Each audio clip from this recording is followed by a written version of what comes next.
இன்னைக்கு day 14 of documenting my journey in cyber security. இன்னைக்கு எப்பவும் போல கிளாஸ் இல்லை, 12 மணிக்கு கிளாஸ் போட்டிருந்தாங்க. அதனால வந்து ஒரு 7:30க்கு தான் எந்திரிச்சேன். 7:30க்கு எந்திரிச்சு பொறுமையாக கிளம்பி போய் 8:15க்கு தான் வந்து பஸ் ஸ்டாப்பில் உட்காந்துருந்தேன். பஸ்ஸுக்கு வெயிட் பண்ணிக்கிட்டு இருந்தேன். பஸ்ஸும் கொஞ்சம் நேரத்தில் வந்துச்சு. 9 மணிக்கெலாம் வந்து வடமரில் இறங்கியாச்சு. வடமரில் இறங்கி பஸ்ஸுக்கு வெயிட் பண்ணிக்கிட்டு இருந்தேன். வர பஸ் எல்லாமே கூட்டமாக இருந்துச்சு.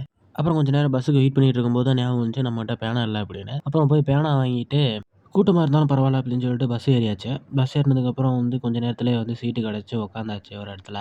ஒரு 10 மணி போல் நண்பர் ஊரில் இறங்கியாச்சு. நண்பருக்கு கால் பண்ணியிருந்தேன் வரேன்னு சொல்லியிருந்தாரு. வந்து பிக்கப் பண்ணதுக்கப்புறம் ஒரு 10:15 போல் நண்பர் வீட்டுக்கு ரீச் ஆயாச்சு.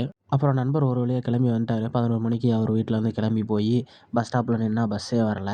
ரொம்ப நேரம் போராட்டத்துக்கு அப்புறம் வந்து ஒரு பஸ்ஸு கிடச்சி. அப்புறம் ஒரு மூலையை பார்த்து 2 பேரும் சேர்ந்து உட்காந்தாச்சு. 12 மணி கிளாஸுக்கு 12 மணிக்கு தான் வந்து திருச்சியிலே இறக்கி விட்டாங்க. அதனால் வந்து ரொம்ப அவசரமாலாம் போகல, பொறுமையாக தான் போனோம். பொறுமையாக பேசிக்கிட்டே நடந்து போனோம்.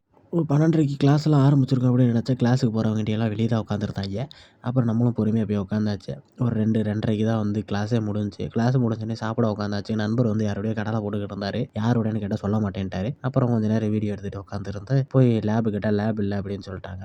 லேப் இல்லைன்னு சொல்லவும் 6 மணி ட்ரெயினை பிடிச்சி எப்பவும் போல் 6 மணி ட்ரெயினுக்கு வந்தால் ரொம்ப கிராசிங்கை போட்டு கடுப்பேற்றிட்டாங்க. இன்றைக்கி வந்து ரொம்ப லேட் ஆகிப்போச்சு இறங்குறதுக்கு. அதனால் வந்து இன்றைக்கி 9:30 பஸ்ஸுக்கு தான் வீட்டுக்கு போக வேண்டியது ஆகிப்போச்சு. இந்த பஸ் தான் ஊருக்கு கடைசி பஸ்ஸு. அதனால் கூட்டமே இருக்காது. அப்புறம் ஒரு மூலையை பார்த்து உட்காந்தாச்சு. 9:45க்கு வீட்டுக்கு வந்தாச்சு. வீட்டுக்கு வந்து ஃப்ரெஷ்அப் ஆகிட்டு வீட்டில் வந்து சாப்பாடு செஞ்சு வச்சுருந்தாங்க. அதை சாப்பிட்டுட்டு புக்கை ரீட் பண்ணிட்டு தூங்கிட்டேன். அவ்வளோதான்.